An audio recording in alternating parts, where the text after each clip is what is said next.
Movie की शुरुआत में हम एक चर्च में एक पेंटर को पेंटिंग करते देखते हैं। फिर वह उस पेंटिंग के पैसे लेने के लिए उस चर्च के पादरी के पास जाता है, पर वहां जाने पर उसे पता चलता है कि पादरी की मौत हो चुकी है। यह देखकर वह सोचता है कि यह तो मेरे पैसे देने के पहले ही निपट लिया, अब मैं पैसे किससे वसूलूं। तभी उसे साइड में पादरी की एक ड्रेस दिखाई देती है, तो वो सोचता है कि मैं अब पादरी बनूंगा और सबकी मैयत और शादी से पैसे कमाऊंगा। अगले सीन में हमें एक लोरेंजो नाम का पोरिया भागता हुआ दिखाई देता है, क्योंकि उसके पीछे एक जर्मिनो नाम का कर्जदार पड़ा हुआ था, पर लोरेंजो उसे किसी तरह चूतिया बनाकर वहां से भाग जाता है। दूसरी तरफ हमें लोरेंजो के दोस्तों को दिखाया जाता है, जो कि उसकी मौत अपने सिर के ऊपर ले रहे थे, यानी कि उसकी भागने में मदद कर रहे थे। फिर अगले सीन में हमें रोनी पेम्पोनिया को दिखाया जाता है, जो अपने पेरेंट्स के लिए प्रार्थना कर रही थी, क्योंकि उसके पेरेंट्स को कोरोना हो गया था और वे भगवान को प्यारे हो गए थे। तभी उसके पास जर्विनो आता है और उससे कहता है, तुम्हारे माँ बाप ने भी मुझसे कर्जा लिया था और अगर तुम कर्जा देने में सक्षम ना हो तो कुछ और दे सकती हो।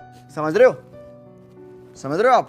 पर मैं बिना रजिस्ट्री के तुमसे कुछ नहीं लूंगा, यानी कि मैं तुमसे शादी कर सकता हूँ। तो पेम्पोनिया उससे कहती है कि मैं रूस के राजकुमार से ही शादी करूंगी। उसके बाद फिर हमें लोरेंजो को दिखाया जाता है। तभी रास्ते में उसे एक आदमी मिलता है, जो अपने साथ एक बूढ़ों की डेड बॉडी लेकर जा रहा था। तो लोरेंजो उससे पूछता है कि सोते हुए आदमी को तुम कहाँ लेके जा रहे हो। तो वह उससे कहता है, अबे भैया ये सोया हुआ नहीं है, हमेशा के लिए लेटा हुआ है, जो पास के एक चर्च में काम करता था, पर इस कोरोना को यह बूढ़ो झेल नहीं पाया और चल दिया, तो मैं इसका क्रियाक्रम करने जा रहा हूँ। तो लोरेंजो सोचता है क्यों ना थोड़े दिनों के लिए चर्च में शरण ली जाए, पर इतने में जर्विनो के आदमी वहां आ जाते हैं और उनसे बचने के लिए वह एक पेड़ पर चढ़ जाता है और जर्विनो के आदमी वहां से निकल जाते हैं। लेकिन तभी उस पेड़ की टहनी टूट जाती है और लोरेंजो नीचे गिर जाता है और बेहोश हो जाता है। उसके बाद दो नन उसके पास आती है और उसे उठाकर चर्च ले जाती है। लोरेंजो को देखकर दोनों नन की काम वासना बढ़ने लगती है। वह लोरेंजो के औजार को टच करने लगती है और पूरे शरीर पर चुम्मा चाटी करने लगती है। इतने में लोरेंजो को होश आ जाता है, पर वह कुछ नहीं बोलता है, क्योंकि बहुत दिनों के बाद वह अपने आसपास इतने सुंदर मौत के कुओं को देखता है, तो वह बस मजा लेने लगता है। तभी वहां एक और नन आ जाती है, तो लोरेंजो सोचता है कसम से आज तो मजा ही आ जाएगा। पर वह नन उन दोनों से कहती है कि तुम्हें पता होना चाहिए कि हमें काम करने के लिए एक गूंगे बहरे आदमी की जरूरत है। इस पर वे दोनों नन उससे कहती है कि यह भी गूंगा बहरा ही है, जिसे सुनकर वह नन खुश हो जाती है। अगले सीन में हमें फिर पेम्पोनिया को दिखाया जाता है, जो जर्विनो से परेशान होकर उसी चर्च में रहने के लिए आ जाती है। उसके बाद दोनों नन उस पेम्पोनिया को कपड़े पहना रही थी। तभी पेम्पोनिया की नजर लोरेंजो पर पड़ जाती है, तो वह उन दोनों नन से पूछती है कि यह लड़का कौन है। तो वह उससे कहती है कि यह इस चर्च का माली है, जो बोल और सुन नहीं सकता, लेकिन सभी के गमलों में पानी बराबर डालता है। तभी फिर लोरेंजो को एक नन बुलाती है, क्योंकि उसे बहुत प्यास लगी हुई थी। तो लोरेंजो अपने नल से उस नन की प्यास बुझाने जाता है, तो पेम्पोनिया उसे प्यास बुझाते देख लेती है। यह देखकर उसे बहुत गुस्सा आता है, क्योंकि पेम्पोनिया को लोरेंजो से प्यार हो गया था। दूसरी तरफ हमें रूस के राजकुमार को दिखाया जाता है, जो पेम्पोनिया के घर पहुंच गया था, जहां उसे जर्विनो मिलता है। तो वह उससे कहता है, पेम्पोनिया सिर्फ मेरी है, क्योंकि उसके माँ बाप ने मुझसे कर्ज लिया था, तुमसे नहीं, और उसके मौत के कुएं पर सिर्फ मेरा अधिकार है। यह सुनकर रूस का राजकुमार वहां से जाने लगता है, लेकिन तभी वहां एक आदमी आता है, जो उससे कहता है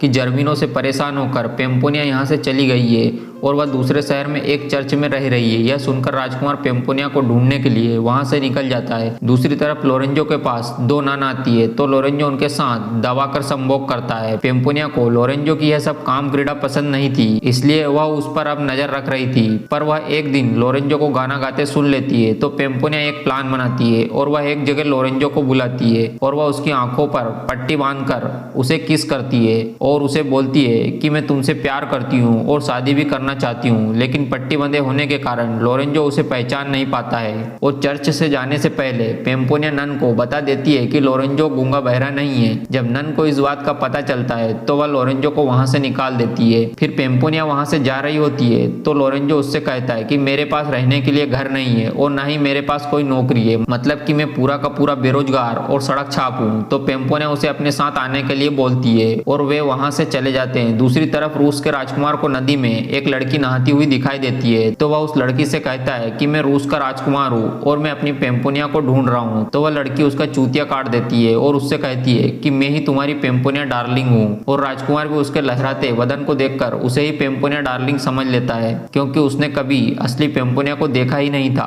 दूसरी तरफ लोरेंजो पेम्पोनिया से कहता है कि चर्च में मुझे एक लड़की ने आंख पर पट्टी बांधकर मुझे किस करा था, मैं उसी को ढूंढ रहा हूँ और मैं भी उसी के साथ शादी करूंगा। यह सुनकर पेम्पोनिया भी खुश हो जाती है और वह लोरेंजो से कहती है अगर तुम मुझे किस करोगे तो तुम्हें वह लड़की मिल जाएगी। तो लोरेंजो सोचता है इसके हो गई हट।